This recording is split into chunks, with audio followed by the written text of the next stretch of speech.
जय श्री कृष्ण जी की जय भगवत गीता।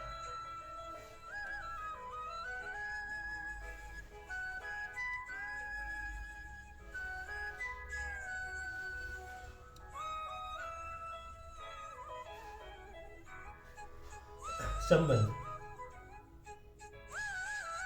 जबकि आत्मा वास्तव में कर्म करने वाला भी नहीं है और इंद्रियां यदि से करवाने वाला भी नहीं है, तो फिर सब मनुष्य अपने को कर्मों का कर्ता क्यों मानते हैं और वे कर्म फल के भागी क्यों होते हैं?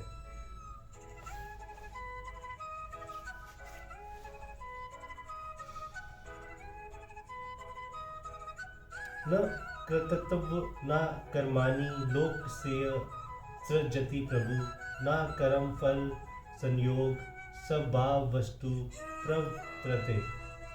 परमेश्वर मनुष्य के ना तो कर्तापन की, ना कर्मों की, ना कर्म फल के संयोग की ही रचना करता है, किंतु स्वभाव ही वर्त रहा है। यह प्रभु पद किस का वाचक है तथा मनुष्य के कर्तापन कर्म और कर्म फल के संयोग की रचना सृष्टिकर्ता परमेश्वर नहीं करते, इस कथन का क्या भाव है? संपूर्ण जगत की उत्पत्ति स्थिति और संहार करने वाले सर्वशक्तिमान परमेश्वर वाचक यह प्रभु पद है, क्योंकि शास्त्र में जहाँ कभी भी परमेश्वर को सृष्टि रचना आदि कर्मों का कर्ता बतलाया गया है, वह सगुण परमेश्वर के प्रसंग में ही बतलाया गया है। परमेश्वर मनुष्य के कर्तापन की रचना नहीं करते। इस कथन का ये भाव है कि मनुष्य का जो कर्मों में कर्तापन है वह भगवान का बनाया नहीं हुआ है। अज्ञानी मनुष्य अहंकार के वश में होकर अपने को उनका कर्ता मान लेते हैं। मनुष्य के कर्मों की रचना भगवान नहीं करता। इस कथन का ये भाव है कि अमुक शुभ और अशुभ कर्म अमुक मनुष्य को करना पड़ेगा। ऐसी रचना भगवान नहीं करते, क्योंकि ऐसी रचना यदि भगवान कर दे तो विधि निषेध शास्त्र ही व्यर्थ हो जाए तथा उसकी कोई सार्थकता ही नहीं रहे। कर्म फल के संयोग की रचना भी भगवान नहीं करते। इस कथन का ये भाव है कि कर्मों के साथ संबंध मनुष्य का ही अज्ञान वश जुड़ा हुआ है।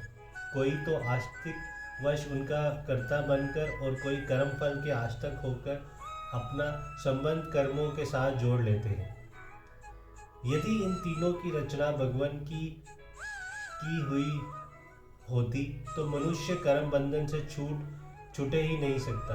उसके उद्धार का कोई उपाय ही नहीं रह जाता। अंत साधक मनुष्य को चाहिए कि कर्मों का कर्तापन पूर्वक प्रकार से प्रकृति के अपहरण करके या भगवान के अपहरण करके अथवा कर्मों के फल और आस्ति का स्पर्धा त्याग करके कर्मों से अपने संबंध विच्छेद कर ले।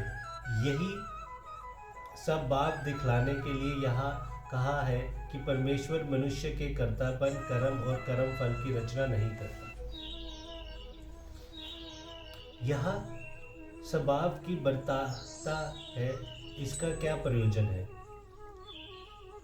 आत्म का कर्तापन कर्म और कर्मों के फल से वास्तव में कोई संबंध नहीं और परमेश्वर भी किसी के कर्तृत्व आदि की रचना नहीं करते, तो फिर ये सब कैसे देखने में आ रहा है?